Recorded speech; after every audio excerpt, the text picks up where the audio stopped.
canke nk'akaro yaravuye nko muri Kongo bari kuvuga ati bamusanganye Ebola nk'uyo musifuzi nibaza ko bafatiye ko ivyo vya diplomasi nta caha afise afite ico azize hanini ni ukuba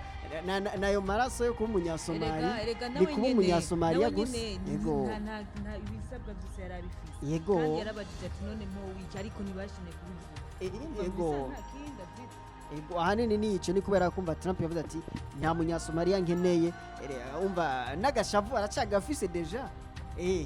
nagacavu nkigafise hamutangure muze ngaha ngo buje kuvuza ifirimbi yivugiriza he kende vugize iyo firimbi imogadisho uze kubakira izina mu gihugu canje. Inkuru iri kiracana ko ku mbuga ngurukana bumenyi niyo ukwankirwa k'umusifuzi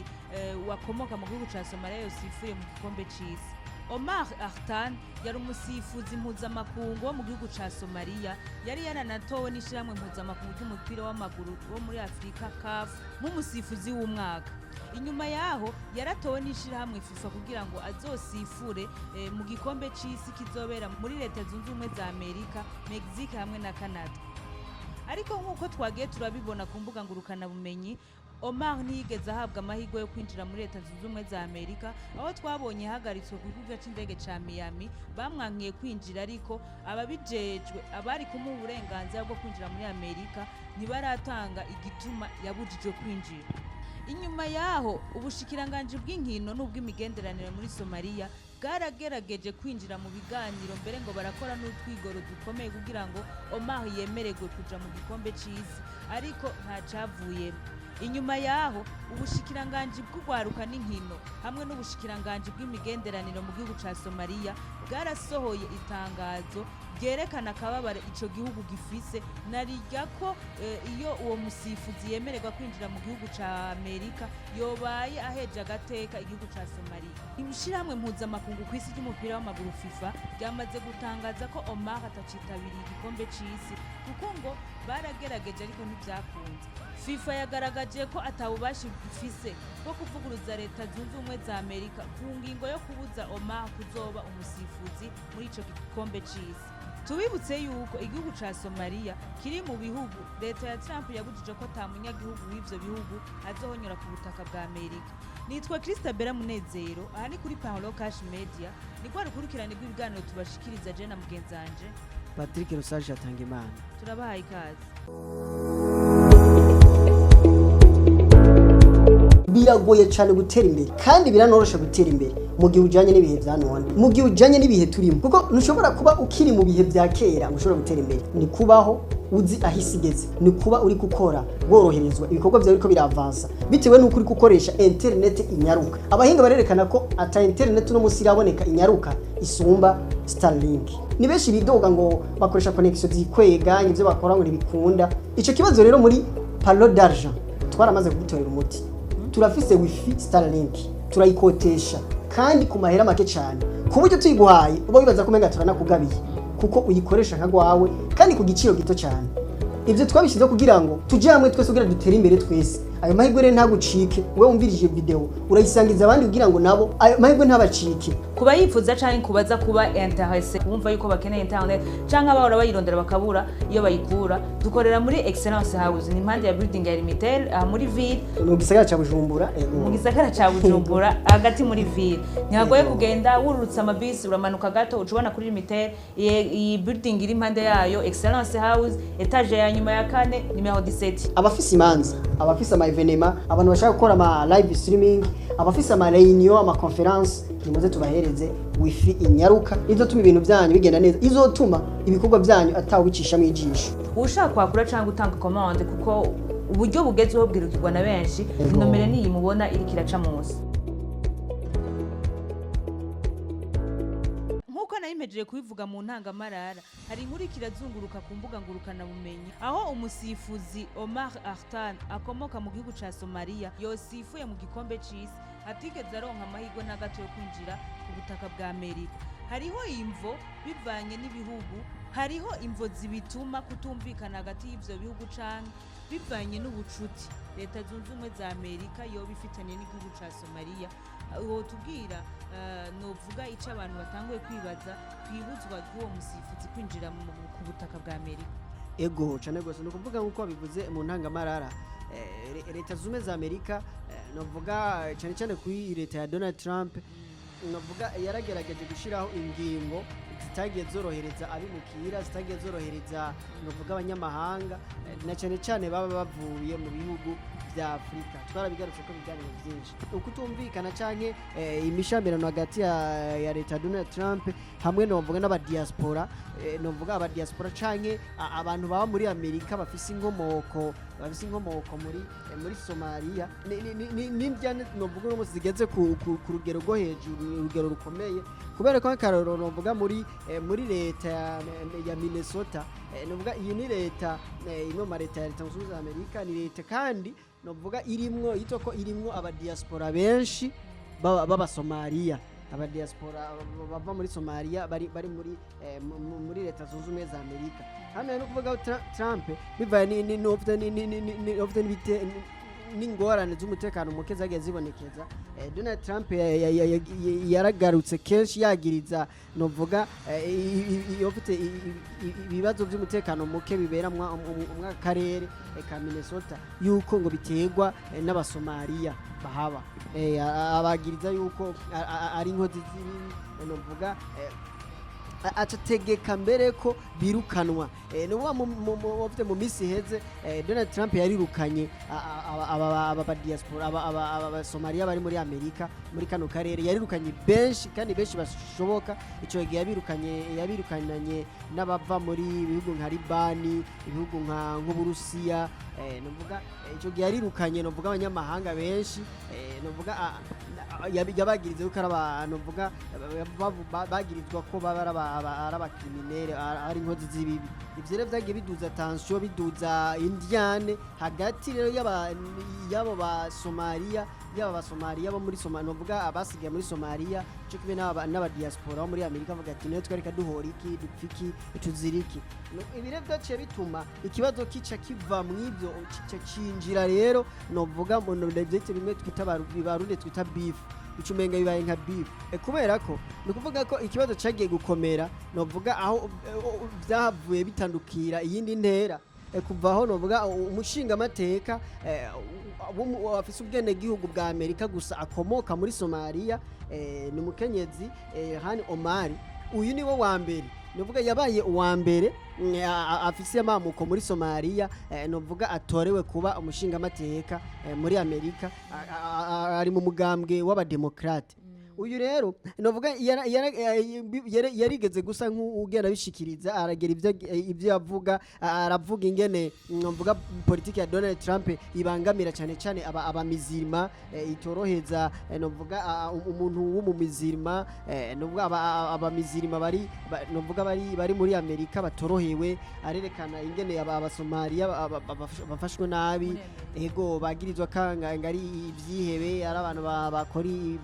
bagiye kugira bakora iterabwoba bateze umutekano muke. Ibi novuga yarabiteye ivyatsi aragerageza novuga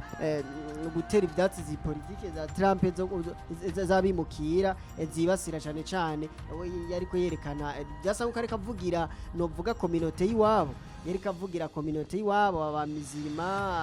abasomalia no kuvuga ko ibyo maze kubishikiriza ntago yorohewe. Trump twarabibonye yuko adakunda novuga kuniganwa ijambo adakunda kwemera yuko umuntu amuvuga ngamworohereze ngamureke vyijane niho rero yacamwataka aramumenasa amaze kumenasa niho yavugereye amajambo yasirikiye cyane ku mbuga hwaniro avuga ati abasomalia ni micafu ni kuvuga ko yego ati abasomalia n'abakeha bwenge ni micafu aniyo ategeka rero ko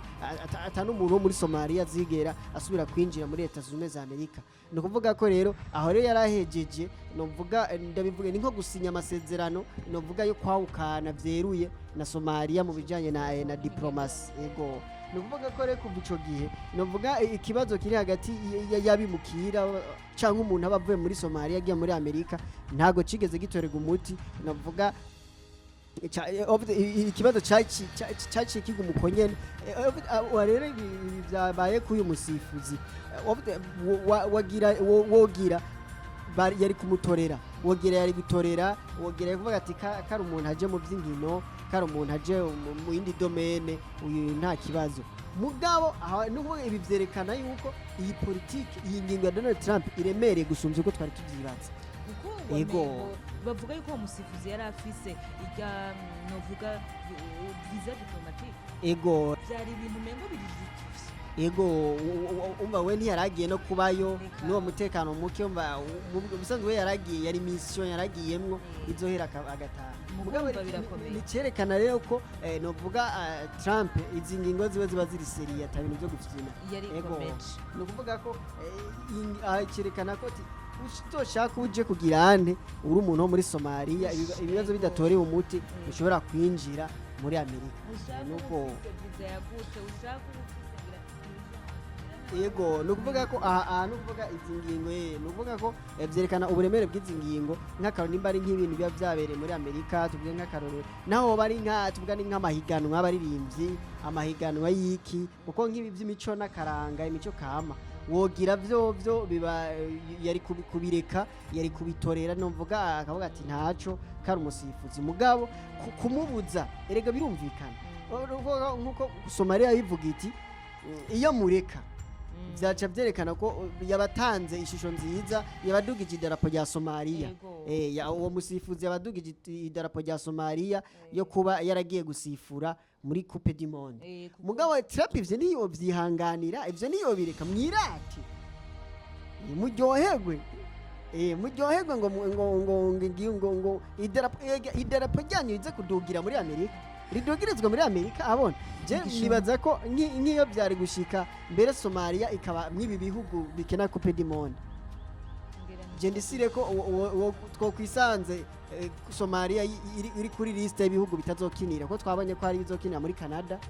n'ibizokinana muri Mexique je nibaza ko twokwisanze Somalia iri kuri liste y'ibihugu bizokinira muri Mexique no kuvuga ko rero mu bisanzwe iyo bica hose niyo twama tuvuga ibintu bya geopolitique ibintu by'imigenderanire ibintu bya politike mpuzamahanga ni ibintu bitaba byoroshe ni ibintu bitaba byoroshe iyi ngingo zafashwe twumva ati igihugu iki nibiko birahuza mwibi tuba dukwiye kubitahura uko nyene kubera ko hari izindi domene zimwe ziba affected mugabo umuntu abiravye ntago yari kuja guca novuga aca yinjira mu by'inkino mugabo urumva twahamaze kuvuga imvo zimwe zoshobora gutuma afata zino ngingo yego cyane gose babyibaza bavuga ati urumva yuko novuga ko abamufashe ntibamubwiye igituma abamubujije kwinjira ntibamubwiye igituma ariko kandi igituma tucumva ego igishobora kuba kiri igituma ego kuko ego kuko iyo bica hose ugerageje kubiraba ibintu byose kugira utore inyishu cyangwa utore imvo y'ikintu ubanza kubihuza n'amakuru y'imbere y'ibyo bintu imbere y'uko ibyo biba habaye iki mbega Somalia na leta z'ubumwe za Amerika leta ya Trump bari basanzwe babanye gute twamaze kwerekana zimwe mu mvo novuga zagiye ziduza novuga imvururu hagati ya Donald Trump novuga hamwe n'aba diaspora canke abimukira bari muri Somalia novuga abimukira b'abanya-Somalia bari muri leta z'ubumwe za Amerika uvuga ko novuga ni ikibazo kiremereye kubera ko twabonye ko mu bisanzwe byadugije imvururu kuvaho uyo mushinga amateka atanguye gutera ibyatsi ingingo zitorohereza abimukira b'abamizirima abimukira b'abanya-Somalia ivyaratumye rero Trump acashavura uyo mucafu mbe yageze wumvije n'iryo jambo yavuze mbe uyo yageze mu namashinga amateka gute yashitse gute yo mucafu imbere ego mushaka yafata iyo ngingo yuko atamunya-Somalia numwe ego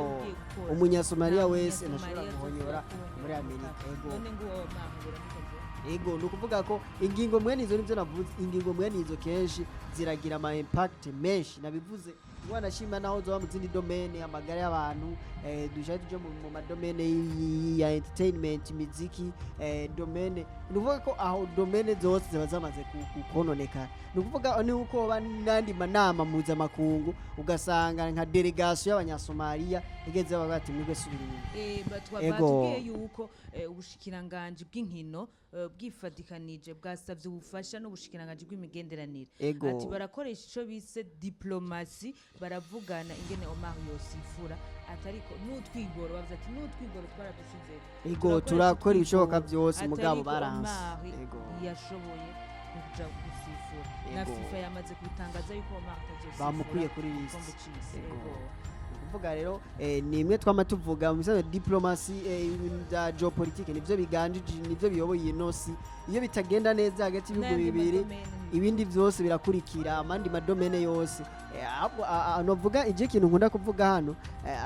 abanyagihugu baba bakwiye gutahura mwene zino ngamba baba bakwiye gutahura ingingo amareta bari karafata baba bakwiye gutahura novuga uko ibihugu biba biriko ubucuti ibihugu biba biriko biragirana n'ibindi bihugu kuko maze kumva ati igihugu ciwawe nikiriko kirumvikana neza n'ikindi gihugu runaka hamugaca uja kwisuragizayo cyangwa ugaca umva ngo ukagira ikibazo kikagira iki umva mu bisanzwe uvuga ati nene wewe ntiwari ubizi kuko mu bisanzwe kenshi barakora bavuga ngo umwana w'imbeba birashika gahogwa akazira urwango rwa nyina ni ukuvuga ko nk'uyo musifuzi nibaza ko bafatiye ko ivyo vya diplomasi nta caha afise afite ico azize hanini ni ukuba nayo maraso yo kuba Umunya-Somaliya ni kuba Umunya-Somaliya gusa nta ibisabwa byose yarabifise kandi yarabajije ati none mpo wiki ariko ntibashimye kubivuga ahanini nico ni kubera kumva Trump yavuze ati nta Munya-Somaliya nkeneye umva n'agashavu aracagafise deja n'agacavu nkigafise hamutangwe muze ngaho ngo buje kuvuza ifirimbi uyivugiriza he kende vugize ifirimbi Mogadisho uze kubakira izina mu gihugu canje seza ni bibazo tuguma hahandi yevuga ati mbega abanyafrika bariko baduhora iki biko bigenda gute hanini benshi bari bibajije ati mbega none umusifuzi yaziziki benshi ni nkuru yagiye akurikirana umugabo ubona yuko abantu novuga batabona igituma ariko nibaza yuko bivanye n'ubusesangura n'ikintu cobaho nico nyene kuko ahanini iyo haba nk'izindi mvo bati nta byangombwa yari afise ntaki ibinyamakuru mpuzamakungu nka BBC baba barabivuze ati byagenze uku basanze ata byangombwa afise canke yaba nk'akaro yaravuye nko muri Congo bari kuvuga ati bamusanganye Ebola kandi urumva na FIFA ubundi ibihugu bimaze kuja hamwe bikavugana FIFA na FIFA irashobora kuvuga bimeze gute muga yavuze ati nukuvuga nukuvuga cyane ubundi FIFA ubwo basha nabwo ibifise kuko nyene FIFA wagira ishobore kuvuga iki yari kwenta kuvuga ati hari kosa mu musanganye ico yari gushobora FIFA yari kuvuga ati mbega umusifuzi ko FIFA itonde ku rutonde umusifuzi mbega hari kosa mu musanganye ibyo byerekana rero yuko ikibazo novuga icyatumye Omar bamubuza gusifura byerekana ko ari ikibazo kirengeye na FIFA ni ikibazo kiremereye mu bisanzwe ikibazo mwene ivyo bari bibazo biremereye ni ukuvuga bari ibibazo biba byavuye hejuru nuvuga biba byavuye kwa Donald Trump bwiwe kuko ni nawe iryo tegeko yarizanye nuvuga ryo kutemerera umuntu wese avuye muri Somalia kwinjira nuvuga muri Amerika nuvuga ko uko kuntu aba ari itegeko ryo hejuru nuvuga na FIFA no ati